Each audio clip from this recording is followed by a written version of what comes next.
នាងពិតយើងធ្លាប់ជាសង្សារនឹងគ្នាមែនតែពេលនេះបានផ្លាស់ប្ដូរអស់ទៅហើយព្រោះអូនសម្រេចចិត្តធ្វើសរុបគេបងគ្មានទៀតទេនៅក្នុងបេះដូងបងក៏តាមចិត្តអូនទាំងឃ្លាយទ្រូងឲ្យតែស្ងួនអូនពិតជាបានក្ដីសុខជីវិតអូនរស់បានសុខហើយតែកុំឲ្យដឹងឡើយដោយដឹងឡើយថាអូនទៅខ្នែបើប្រុសមកធ្វើបទចិនរមិនចប់ចាប់ពុនពេ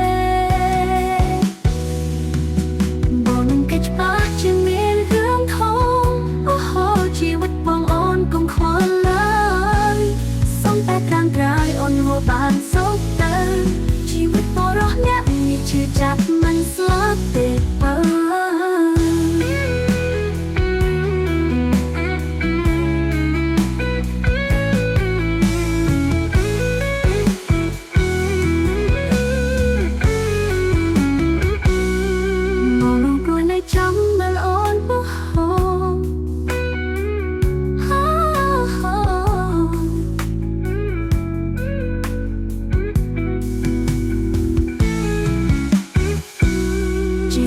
រស់បានសុខហើយតែកុំឲ្យដឹងឡើយដោយដឹងឡើយថាអូនទៅខ្នែ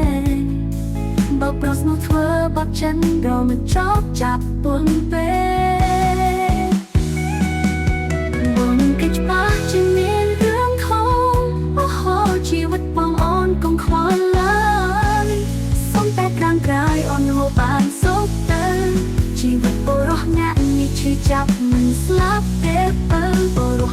នៅចាំមើលអូ